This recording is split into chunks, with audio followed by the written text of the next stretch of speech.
आवाज़ विशेष इस कार्यक्रम में स्वागत है दर्शकों आप सभी का। मैं प्रियंका आज आपको लेकर आई हूँ एक ऐसे शख्स से मिलवाने जो कि जिनके बारे में जितना कहे कम है, और इनसे डायरेक्टली हम जानेंगे कि इन्होंने यूपीएससी एग्ज़ाम को किस तरह से क्रैक किया है और आज वे आईएफएस या आईएएस बन सकते हैं। तो आइए उनसे जानते हैं कि उनका कैसा रहा ये सफ़र। दर्शक दिक्पाल, आपका ये जो नाम है बहुत ही डिफरेंट और यूनिक है, बड़ा अच्छा नाम है। आपका स्वागत है हमारे इस शो पर। और सबसे पहले मैं जानना चाहूँगी आपके नाम का मीनिंग क्या है? वेल फर्स्टली थैंक यू मुझे इस शो पे लाने के लिए। और मेरे नाम का मतलब है द गार्डियन ऑफ 10 डायरेक्शंस, दशो दिशाओं के रक्षक या राजा जिसको कह सकते हैं। तो ओके, और अभी आपने यूपीएससी एग्ज़ाम क्रैक की है और आप अभी ये सोशल फील्ड में आके एक दिशा दिखाएंगे, तो आप बिल्कुल आपके नाम के जैसा काम करने वाले हैं, राइट? तो इसकी शुरुआत कैसे हुई? दैट मीन्स आपका एजुकेशन वगैरह कहाँ से हुआ?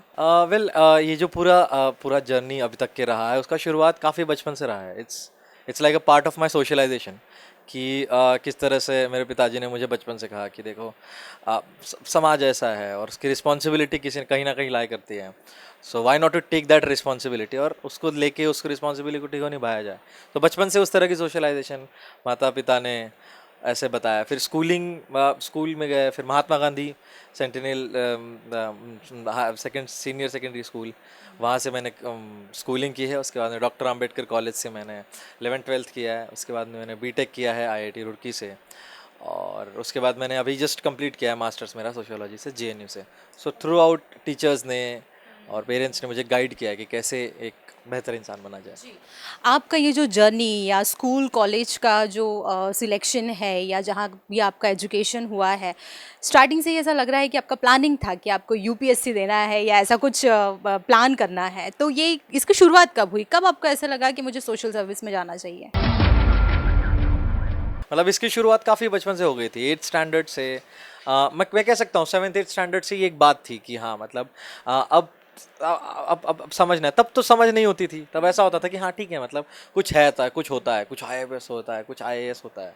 तो अब जब उसके तरफ बढ़ रहे हैं तो कुछ लग रहा है कि हाँ कुछ अचीवेबल सा है, वो तो उस तरह से है। अच्छा, इस तरह के एग्ज़ाम को क्रैक करने के लिए, अपीयर होने के लिए, क्या ऐसा है कि हमें बहुत स्टार्टिंग से प्लानिंग करनी होती है, या फिर हम ग्रेजुएशन कर रहे हैं तब हमने सोचा है कि नहीं ये प्लान करना चाहिए, ऐसा कुछ है? कब से इसकी प्लानिंग करनी चाहिए?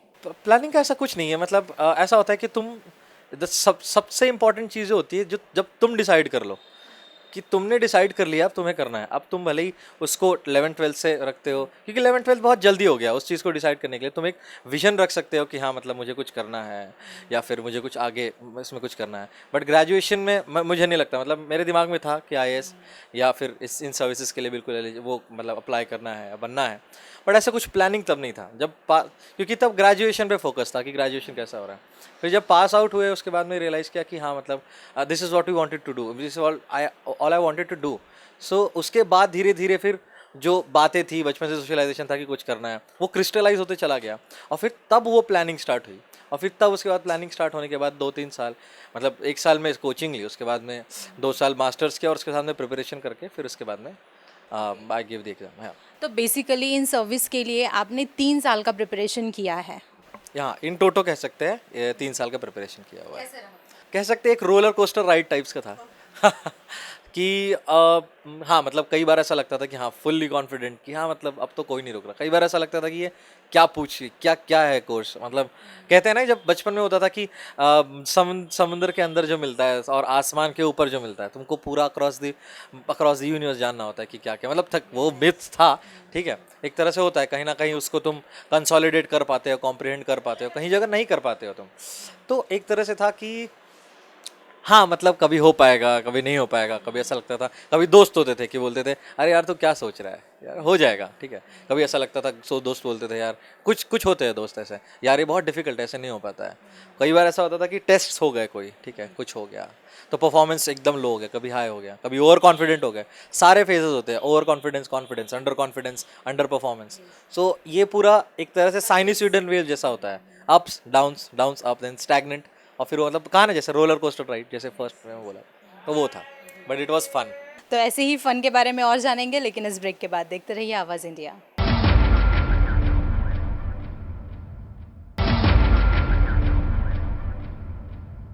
ब्रेक के बाद और एक बार फिर स्वागत है दर्शकों आप सभी का।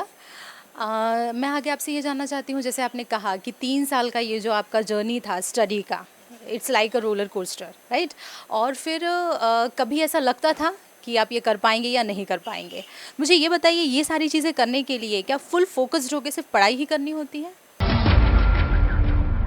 वेल मैं इसको मना करूँगा, क्योंकि मुझे ऐसा लगता है कि पढ़ाई एक हिस्सा है तुम्हारी पर्सनालिटी डेवलपमेंट का। अगर तुम सिर्फ पढ़ाई को अपनी ज़िंदगी बना लोगे तो मुझे लगता है तुम ग्रो नहीं कर पाओगे। जैसे कि मुझे लगता है कि हाँ, मतलब मुझे लगता है ऐसे कि जितनी चीज़ें मैंने किताबों से सीखी है, शायद मैंने लोगों से भी सीखी है, लोगों के एक्सपीरियंसेस से। कई बार ऐसे डिसीजंस तुम्हारे सामने तुम्हारा ऐसा फ्रेंड ले लेता है कि अच्छा ऐसी भी चीज़ें करी जा सकती है, तो वो चीज़ें किताबों में नहीं मिलती है। कई बार जैसे जैसे कई बार मेरे पिताजी बोलते थे कि एक काम करो, आईने के सामने खड़े हो जाओ और कुछ बोल के दिखाओ, ठीक है, कुछ बोलो, कुछ भाषण दो। मतलब वो कहीं किताब में मैंने नहीं पढ़ा, ठीक है, क्योंकि मुझे लगता था कि हाँ, मतलब तब नहीं समझ आता था क्यों बोल रहे हैं, बट आज समझ आ रहा है कि अगर पब्लिक को तुम फेस कर रहे हो, 100, 50, 1000 लोग हैं, तो एक तरह से एड्रेस करते आना चाहिए, कैसे बात करते हैं, अपनी अपने अपने अपने थॉट्स को तुम कंसोलिडेट करके कैसे कम से कम शब्दों में उसको बयां करें। और डिसीजन मेकिंग हो गया, छोटी छोटी चीज़ों के, कि एकदम हैपेजार्डली कुछ हो गया तुम्हारी लाइफ में, तो ये मुझे लगता है कि ये है। तो बाकी ये कार्डिनल ऐसा क्या है कि कह सकते हैं कि कहीं ना कहीं पढ़ाई बहुत ज़्यादा मैटर करती है, क्योंकि तुम्हारा ओवरऑल पर्सनैलिटी डेवलपमेंट होता है, ठीक है। और उसको सिर्फ तुम ये नहीं कि हाँ, मतलब पढ़ाई करना है इसलिए, एग्ज़ाम देना है इसलिए पढ़ाई कर रहे हैं, नहीं, मतलब पढ़ाई करना है क्योंकि खुद को अच्छा लगता है, खुद को लगता है कि हाँ, तुम कुछ दुनिया के ऐसे पहलू जान रहे हो जो तुम अब तक शायद अज्ञानी थे जिसके बारे में। तो वो जो इग्नोरेंस के क्लाउड होते हैं वो तुम्हारे सामने से हटते जाते हैं, तुम क्लियर होते जाते हो अपने गोल की तरफ, और ये चीज़ें मैटर करती है जिससे तुम ऐसे गोल्स शायद अचीव कर पाओ। ये मेरी अंडरस्टैंडिंग है जो मुझे अब तक लगा। सो दैट मीन्स फुल्ली आप स्टडी में इन्वॉल्व न होते हुए प्रैक्टिकली आपने सारी चीज़ें सीखी है, दैट्स वाई आप इतना इजीली सिर्फ 1 साल की तैयारी में इसे क्रैक कर पाए हैं। ऐसा कहने में हर्ज नहीं है। हाँ, मतलब कह सकते हैं, बट हाँ, मतलब ऐसा नहीं कि सिर्फ पढ़ाई और इन सब चीज़ों से रिलेटेड। डेफिनेटली मतलब मैं दोस्तों के साथ भी हैंग आउट करता था। कई बार ऐसी बातें हो जाती तो कोई मतलब की नहीं होती, बट वो ज़रूरी होती है। ये मैं मतलब मुझे ऐसा लगता है कि यार ऐसा नहीं है कि सिर्फ तुम मतलब की ही बातें करो। कभी ऐसा होता है कि तुम अपने पर्सनल रिलेशंस शेयर कर रहे हो, छोटे छोटे इमोशंस शेयर कर रहे हो, क्या तुमने अचीव किया, क्या नहीं किया, ये सारी चीज़ें भी मैटर करती है। रैंडम बातें कर रहे हो, ठीक है, कभी। और मुझे ऐसा लगता है ठीक है, मतलब पार्टीज़ वगैरह भी होनी चाहिए, ठीक है, कि मतलब तुम्हारे माइंड को वो सूद करता है कि एक ब्रेक हो गया, मतलब एक इंटेंस रिग्रेस क्या कह सकते हो उसको, एफर्ट्स के बाद अगर एक ब्रेक हो जाए, पार्टी हो जाए, उसमें तो कोई हर्ज नहीं है। तो मुझे लगता है ये सारी चीज़ें इंपॉर्टेंट होती हैं। तो सारी चीज़ों का इंपॉर्टेंस समझ के आपने प्लानिंग किया है। अच्छा, 1 साल आपकी जो जर्नी थी स्टडी की, जो क्लास आपने लगाए थे, उसके बारे में क्या कहना चाहेंगे? किस तरह की थी वो क्लासेस? हाँ, वो क्लासेस काफ़ी रिगरस थी। ऑलमोस्ट 3, साढ़े 3, 4 घंटे की क्लासेस होती थी। एक की जी जनरल स्टडीज़ की, उसके बाद में ऑप्शनल की 2.5-3 घंटे की क्लासेस होती थी। तो दिन भर ऐसा हो जाता था कि हाँ, मतलब क्लासेस हुआ जनरल स्टडीज़ का, हिस्ट्री, ज्योग्राफी, और उसके बाद में सोशियोलॉजी मेरा ऑप्शनल, उसके बारे में पढ़ा। क्योंकि ऐसा होता है कि अगर तुम उस दिन उसको रिवाइज़ नहीं करो तो देयर इज़ हाई प्रोबेबिलिटी कि तुम उसको भूल जाओगे। तो उसका रिवीजन प्लस रोज़ के न्यूज़पेपर्स आते थे, तो उसको देखना, उसको एनालाइज करना, तो ये सारे मतलब ये तो पढ़ाई का पार्ट हो गया खैर। लेकिन ये एक एनालिटिकल फ्रेमवर्क तुम्हारे माइंड में डेवलप होना था कि एक प्रैक्टिकलिटी कैसे है, कि इसको इम्प्लीमेंट करते वक्त क्या प्रॉब्लम जा रहा है। तो एक होलिस्टिक अप्रोच होता था। तो मुझे लगता है हाँ, उस टाइम पे काफ़ी रिग्रेस होती थी। कुछ टीचर्स थे, जैसे संजीव वर्मा सर थे, उन्होंने इकोनॉमिक्स पढ़ाया था। रविंद्रन सर थे जिन्होंने पॉलिटी पढ़ाया था, और महापात्रा सर थे जिन्होंने सोशियोलॉजी मेरा ऑप्शनल पढ़ाया था। तो डेफिनेटली इनको तो क्रेडिट जाता ही है, और बहुत सारे टीचर्स थे जिन्होंने पढ़ाया था। बट दीज आर दी 3, मतलब तुम बोलते हो कि ये 3 प्रोमिनेंट पर्सनैलिटीज़ थी जिनसे तुम इंस्पिरेशन लेते हो। मतलब ट्रेमेंडस हार्ड वर्क, जैसे रविंद्रन सर पिछले 30 साल से मेहनत कर रहे हैं और वो बिना चूक के क्लास आते हैं सुबह से। तो ये एक इंस्पिरेशन होता है खुद में कि it's not just about studies कि हाँ IAS मिल गया है, कुछ मिल गया, अब हो गया बस निश्चिंत। नहीं, ये काम मैटर करता है कि तुम ज़िंदगी भर अपने काम को, अपने एफर्ट्स को कैसे पुट इन करते हो। अल्टीमेटली यही मैटर करता है कुछ। और मुझे ये बताइए, ऐसी प्लानिंग्स के लिए जैसे आपने कहा है कि जो टीचर्स थे उनको आप क्रेडिट देना चाहेंगे कि उनका हार्ड वर्क देखकर ही इंस्पिरेशन मिलता था और हम आगे बढ़ते थे। अब ऐसे सारे एग्जाम्स को हम क्या अकेले ही स्टडी करके पास आउट कर सकते हैं, या टीचर्स का हेल्प होना ज़रूरी है? अकेले मुझे नहीं लगता, कहीं ना कहीं इनका मटेरियल सपोर्ट होता है एक तरह से, कि ये नोट्स है, ये रहे कि ये नोट्स रहे, ये पर्टिकुलर करना है। उसके अलावा मटेरियल सपोर्ट के अलावा मॉरल सपोर्ट बहुत इंपॉर्टेंट होता है। एक इंस्पिरेशनल सपोर्ट, जैसे मैंने अभी बताया कि क्या काम कर रहा है ये आदमी, मतलब how is he working day in day out he is preparing the notes, जो ऑलरेडी उनको आता है उनके वो नोट्स प्रिपेयर करके तुम्हारे सामने आ रहे हैं, मतलब ट्रेमेंडस जॉब। तो वो मटेरियल, मॉरल और इंस्पिरेशनल सपोर्ट एक चाहिए होता है। जैसे कभी लो हो गए, जैसे मैं महापात्रा सर के पास चले जाता था कि सर सोशियोलॉजी में मार्क्स नहीं आ रहे, कम आ रहे हैं, तो मैं क्या करूँ? तो एक बड़े ब्रॉड से स्माइल के साथ बोलते थे, आ रहे हैं ना, कम आ रहे हैं, बढ़ा सकते हो ना। तो मुझे बड़ा अच्छा लगता था, बस 2-3 लाइन में बोलते थे। फिर इंटरव्यूज़ के लिए जब रविंद्रन सर के पास गया तो उन्होंने कहा था कि मतलब उन्होंने काफ़ी अच्छी कमेंट्स दिए थे कि pleasant personality and things like that, अच्छी गाइडेंस, और जहाँ गलत है वहाँ गलत। तो ये लोग होते हैं जो सेल्फलेसली तुमको बताते हैं कि तुम गलत हो, तुम सही हो, उनको कोई मतलब नहीं होता तुम्हारे बढ़ावे चढ़ावे से, तुम्हारे सही गलत से उनको मतलब होता है, ताकि तुम खुद बेहतर इंसान बन पाओ। मुझे लगता है डेफिनेटली इनकी ज़रूरत होती है, एक इंसान को बेहतर बनाने में टीचर की सपोर्ट कार्डिनल होती है। अब मैंने थोड़ा बहुत एनालिसिस किया था कि इस post age in post versus rank analysis, तो उसके हिसाब से पता चला कि ठीक है, there is quite high possibility कि IAS या IFS में से दोनों में से एक सर्विस मिलेगी। और वेल मेरे चेहरे की स्माइल से ही समझ आ रहा हो गया हो। एनीवे तो मुझे लगता है कि इन दोनों सर्विसेज में से एक मिलेगा। अब वो एक कहते थे ना कि बचपन में मतलब ऐसा होता था कि जब प्रिपरेशन के दौरान तुम फोटोज़ देखते थे कि बाप रे, इसको प्रेसिडेंट ने बुलाया है, अच्छा ये प्राइम मिनिस्टर से मिल के आया है, अच्छा ये पार्लियामेंट घूम के आया है, पार्लियामेंट में स्पीच दे रहा है। तो अब ऐसा लग रहा है अच्छा अब वो तू करने वाला है, अब तुम करोगे कि तुमको प्रेसिडेंट का एक कॉल लेटर आएगा कि you are being invited to have a high tea with president. So ना एक वो चीज़ होती है, प्लस वो सारी चीज़ ठीक है, ये चीज़ें छोटी छोटी है, लेकिन ये छोटी छोटी खुशियाँ होती है अल्टीमेटली जिसके लिए तुम करते हो कुछ का। तो उसके बाद ट्रेनिंग की बात होगी। अब फिर ट्रेनिंग के लिए शायद मसूरी जाना पड़े, लाल बहादुर शास्त्री एकेडमी में, तो वहाँ से ट्रेनिंग होगी। फिर अगर IAS मिलता है तो वहाँ कंटिन्यू, अदरवाइज़ अगर IFS मिलता है तो दिल्ली में आके कुछ की ट्रेनिंग होती है। फिर ट्रेनिंग होगा, फिर उसके बाद में पता चलेगा पोस्टिंग क्या है, थिंग्स लाइक दैट। तो across this period I am planning कि हाँ कुछ नई किताबें पढ़ा जाए, कुछ नए पहलू पढ़े जाए इस दुनिया के बारे में।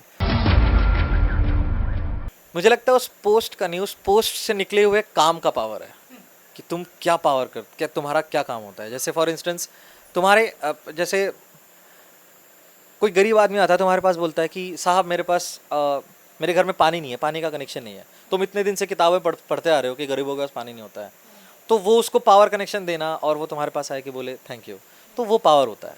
तुम्हारे एक डिसीजन की वजह से कहीं पे कुछ गलत हो रहा है, जैसे किसी डिस्ट्रिक्ट में कुछ कम्युनल वायलेंस कुछ स्ट्राइक कर सकता है, और तुम्हारे इमीडिएट डिसीजन की वजह से वो कहीं रुक जाए, ठीक है, कम्युनल हार्मनी हो जाए, और लोग तुम्हारे डिसीजंस की वजह से लोग खुश रहे कि हाँ कुछ हो रहा है, ये पावर है।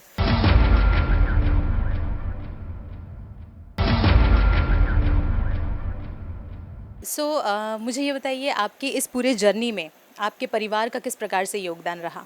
परिवार तो खैर एकदम सेंट्रल हो गया ना, जहाँ से वो चीज़ फ्लो कर रही है, वो इंस्पिरेशन फ्लो कर रहा है। और मम्मी होती थी कि वो बताती थी कि जैसे कुछ गलत हो गया, वो मारती है, ठीक है, उसके बाद में जब तुम बड़े होते हो तो वो चीज़ बोलती है हाँ ठीक है कोई बात नहीं, हो गया। तो छोटी छोटी जो चीज़ें होती थी, जैसे कभी मैं बताता था कि जैसे मैंने मास्टर्स किया है GNU से, मैं बताता कि अरे मम्मी मैंने आज पता है क्लास में प्रेजेंटेशन दिया, लोगों को अच्छा लगा, तो मम्मी खुश हो जाती थी एकदम, वो जो बच्चों जैसी खुशी होती है ना कि हाँ मतलब I am proud of my son, ऐसा वाला, ठीक है। आई होप आज भी मैंने वो चीज़ किया। उसके बाद मेरी बहन ने काफ़ी इंपॉर्टेंट रोल प्ले किया है, वो बताती रहती थी मुझे कि अरे ठीक है ना कोई बात नहीं। अच्छा ऐसी कई सारी चीज़ें होती है जो मैं अपने माता पिता को नहीं बता सकते, सबको पता है कई सारी ऐसी चीज़ें होती है। तो it's very good to have a sister कि जो अंडरस्टैंड करती है, ठीक है, जो समझती है कि हाँ मतलब होता है, ये चीज़ें होती रहती है, ठीक है। और कई सारी चीज़ें वो ऐसी होती है जो वो मुझसे सीखती है। और प्लस सबसे अच्छा लगता था वो अपने दोस्तों को मेरे बारे में बताती थी, तो ऐसा लगता था कि हाँ सब मतलब ऐसा लगता था कि हाँ वो बता रही है कि मेरा भाई है वो, तो एक तरह से वो होता था कि हाँ शी इज़ बैकिंग मी, एक मॉरल सपोर्ट है। और बाकी मेरे दादाजी हो गए, ठीक है, उनके आंखों में होता था कि हाँ मेरा बच्चा ये करेगा, मेरा बच्चा वो करेगा। मेरी दादी हो गई, बोलते थे कि यार वो एक होता है ना कलेक्टर बनेगा, उनके वो मुंह से निकलते रहता था कलेक्टर बनेगा। तो कहीं ना कहीं मैंने एक हम्बल एफर्ट किया उनको रीच करने का, और एक इन जनरल फैमिली मेम्बर्स। और इसके अलावा मुझे लगता है एकदम कोर ऑफ द कोर में कोई रहा है तो वो मेरे पिताजी रहे हैं, ठीक है। I always remember those rides, जब हम लोग छोटे थे, मैं छोटा था, तो हम लोग कभी वो नहीं होता शादी वगैरह में जा रहे किसी के, तो पापा मुझे बाइक पे लेके जाते थे, बिठाते थे, और कई बार ऐसे रास्तों से लेके जाते थे जहाँ पे बताते थे कि देखो ये एग्ज़ाम्स देने आए हैं, ये रास्ते पे सो रहे हैं, या फिर ये लोगों को देखो, ये लोगों को मतलब इनके पास घर नहीं है। तो वो कहते थे कि तुम वो पावर यील्ड कर सकते हो ताकि ये ना एक तरह से सोशल जस्टिस जिसको मीट कर सकते हैं। तो वो होता था कि हाँ मतलब तुम इसके लिए इनके लिए कुछ कर सकते हो। तब तो ऐसा लगता था ठीक है। आज ऐसा लग रहा है वो कितनी बड़ी बात थी, वो सच में कर सकते हैं कहीं ना कहीं पे जाके। उसके अलावा कई बार फ़ोन पे ऐसा होता था कि देखो छोटे छोटे डिसीजंस मैटर करते हैं, तुम्हारे फाइनेंशियल हैंडलिंग मैटर करती है, तुम्हारे अकाउंट में इतना पैसा आ रहा है। तो ये जो छोटी छोटी गाइडेंस होती है, ओरिएंटेशन होता है कि देखो ग्रेजुएशन इसमें करना है ताकि सिक्योरिटी हो, फिर मास्टर्स करो साइमल्टेनियसली ताकि तुम्हारा हॉराइजन ब्रॉडन होते रहेगा, तुम्हारी पर्सनैलिटी डेवलपमेंट में हेल्प करेगा, और इंडीड हेल्प किया है। और उसके अलावा छोटे छोटे ओरिएंटेशन जैसे मैंने बताया, और प्लस मैंने जो ऑलरेडी बताया था कि चलो खड़े हो जाओ मेरे सामने और तुम को ये बोल के दिखाओ मिरर के सामने, मिरर प्रेजेंटेशन टाइप्स का। तो ये जो चीज़ें थी ना, ये एक क्या कह सकते हो उसको, बिल्कुल बिल्कुल इम्पोर्टेंट। तो एक पर्सनालिटी को कैसे बनाते हैं वो कोई अगर सीखे तो मेरे पिताजी से सीखे बिल्कुल। तो हाँ मुझे लगता है। और इसके अलावा definitely I might be missing out on someone definitely ऐसा होता है, अभी बिल्कुल याद नहीं आ रहा होगा। And I am genuinely thankful for all those persons who have helped me. And हाँ उसके अलावा मुझे लगता है कि फ्रेंड्स का भी बहुत ज़्यादा इंपॉर्टेंट योगदान रहता है। तो यस, टीचर्स, तुम्हारे फैमिली मेम्बर्स, तुम्हारे एक्सटेंडेड फैमिलीज़, कहीं ना कहीं ख़ानदान और फ्रेंड्स, और हाँ कहीं ना कहीं से तुमको अपोजिशन ज़िंदगी में आएगा ही आएगा। और जब तक अपोजिशन नहीं आएगा, तुम ग्रो नहीं कर रहे हो। जब तक तुमको ये नहीं बोलेगा तुमसे ये नहीं हो सकता हो, मतलब तुम तब तक ग्रो नहीं कर रहे हो। जब तक तुमको पुश नहीं करेगा कोई कि हट तुझसे नहीं हो सकता, तब मोमेंट होता है कि अच्छा ऐसे कैसे नहीं हो सकता। ठीक है, तो वो चीज़ बहुत इंपॉर्टेंट होती है। वो जो तुमको कहते हैं ना कॉन्स्टेंटली पुश कर रही होती है किसी चीज़ पीछे, तो तुम अपने आप को पुल करो आगे, तो वो चीज़ इंपॉर्टेंट होता है। सो ऑल पॉजिटिविटी के साथ साथ नेगेटिव चीज़ें भी होना ज़रूरी है जो आपको आगे पुश करे। अच्छा, इसके अलावा सबसे ज़्यादा ज़रूरी, अगर आज बाबा साहब नहीं होते तो क्या हम इस लेवल पर होते, इसके बारे में क्या कहना चाहेंगे? वेल हाँ, अब बाबा साहब के बारे में मैं ये कहना चाहूँगा कि बाबा साहब का योगदान इतना ज़्यादा कार्डिनल रहा है मेरे ज़िंदगी में। मैं मतलब उनका योगदान इस दुनिया के लिए, इस देश के लिए, इस कम्युनिटी के लिए कोई डिनाई नहीं कर सकता। और मेरे ज़िंदगी में बहुत इंपॉर्टेंट रहा है, क्योंकि मेरे लैपटॉप में कुछ रहे ना रहे, बाबा साहब की वो मूवी ज़रूर रहती थी, जब्बार पटेल जी की थी। तो उससे ऐसा होता था कि कभी भी ऐसा लगता था ना लोज कुछ आ गया तो वो मूवी देख लो। वो रोते थे जब उनके साथ कुछ गलत, अकेले में उनके कोट में एक केला होता था और एक कोई ब्रेड का टुकड़ा होता था, वो दिन भर वो खा के पढ़ाई करते थे। और कई सारे ऐसी चीज़ें उन्होंने की है कि he could not cremate his own son, कि उनके पास पैसे नहीं थे, वो वहाँ से आ नहीं सकते थे, क्योंकि उनके लिए वो समाज का काम इंपॉर्टेंट इतना था, वो देश का डेवलपमेंट इतना ज़्यादा ज़रूरी था। तो मुझे लगता है कि एक वो कांस्टेंट सोर्स ऑफ इंस्पिरेशन रहता है कि यार इन्होंने ऑड्स नहीं, इन्होंने अब जैसे कहते हैं ना कि मेरी ज़िंदगी में इतने सारे मैंने पॉजिटिव्स बताया, उनकी ज़िंदगी में सारे नेगेटिव्स थे, तब उन्होंने वो इतने पॉजिटिव स्रोत को अपने कायम रख के उस मुकाम को हासिल किया कि आज हम कुछ छोटी सी हम्बल एफर्ट लेके एक छोटा सा मुकाम हासिल कर सके। और मुझे लगता है कि हाँ मतलब अगर सबकी दुआ बरकरार रही तो बाबा साहब का जो सपना था कि हाँ हमारे लोग स्ट्रैटेजिक पोजीशंस पे रहेंगे और एक हमारी कम्युनिटी का सेल्फ कॉन्फिडेंस बढ़ेगा, और कहीं ना कहीं अब हायर एशेलेंस में कहीं ना कहीं हमारे लोग दिखेंगे। तो अगर वो ड्रीम कहीं ना कहीं मैं अपने छोटे से हम्बल एफर्ट से अचीव कर पाऊँ, तो मुझे लगा कि हाँ बाबा साहब के सपने की तरफ मैं कहीं ना कहीं आगे बढ़ रहा हूँ। दर्शक दिक्पाल, आपका जिस तरह से नाम है, आप बिल्कुल उस तरह के बन गए हैं। आप जिस पोजीशन पर जाने वाले हैं, जो आपको स्टेटस मिलने वाला है, आप उसके लिए बिल्कुल लायक है। लेकिन आपको जिन्होंने इस लायक बनाया है, अभी हम उनसे भी कुछ जानना चाहेंगे। मुझे बहुत अच्छा लग रहा है। I am feeling very amazing that he has achieve such a great success in his life. And मैं बचपन से ही ऐसी थी कि मुझे बहुत अच्छे लगते थे मेरे मॉम डैड और मेरा भाई बहुत ज़्यादा। और मेरे भाई ने हमेशा से बहुत अच्छे कॉलेजेस से किया है। So he has been always in greatest colleges like IIT। जब उसका IIT में सिलेक्शन हुआ तो मैं बहुत फ्लॉन्ट मारती थी मेरे फ्रेंड्स के साथ, मेरा भाई IIT में है, मेरा भाई IIT में है। आफ्टर दैट JNU एंड अभी UPSC। सो अब तो बहुत ज़्यादा खुश हूँ मैं। एंड अब तो मेरे फ्रेंड्स भी बहुत ज़्यादा इंस्पायर हो गए हैं इससे कि ही इज़ वेरी उनसे मिलना भी चाहते हैं। और finally I will be called an IAS officer की बहन। मुझे लगता था कि मेरा बेटा कुछ ना कुछ बनेगा ज़रूर, लेकिन अभी IAS ऑफिसर बन रहा है, इसके लिए तो मैं बहुत खुश हूँ। अल्टीमेटली मुझे ऐसा लग रहा है कि कहीं ना कहीं मेरे तरफ से सामाजिक जिम्मेदारी का वहन हुआ है, और उसके लिए मैं सभी मेरे समाज के मेरे साथियों को और मेरे मित्र परिवार को मैं बहुत धन्यवाद देता हूँ। थैंक्स। सो दशदिकपाल, पूरे फैमिली मेम्बर्स बहुत ही ज़्यादा खुश हैं आपकी इस अचीवमेंट से, और सिर्फ फैमिली मेम्बर्स ही नहीं तो डेफिनेटली जो व्यूवर्स हमारे टीवी पर देख रहे हैं, पूरी की पूरी कम्युनिटी, एवरी स्टूडेंट आपके इस इंटरव्यू को देख के डेफिनेटली खुश होगा। जाते जाते आप सारे यंगस्टर्स को, स्टूडेंट्स को और पेरेंट्स को क्या मैसेज देना चाहेंगे? तो मुझे लगता है कि अगर मैसेज के लिए देखा जाए तो मुझे लगता है मैं दो हिस्सों में उसको डिवाइड करूंगा, एक तो यंगस्टर्स या फिर स्टूडेंट्स के लिए और दूसरा पेरेंट्स के लिए। तो मुझे लगता है अगर यंगस्टर्स या फिर स्टूडेंट्स के लिए देखा जाए तो तुमको किसी भी स्टेज पे अगर ऐसा लग रहा है कि हाँ कहीं लॉस है, कहीं स्ट्रगल है, कहीं दिक्कतें जा रही है पढ़ाई करने में, तो गो थ्रू इट। वो एक कहावत होती है ना, if you are going through hell continue going.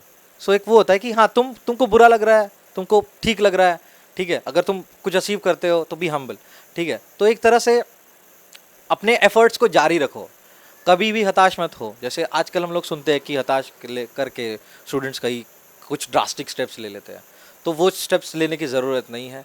और अपने एफर्ट्स क्लियर रखो, अपने पेरेंट्स की, अपने एल्डर्स की रिस्पेक्ट करो।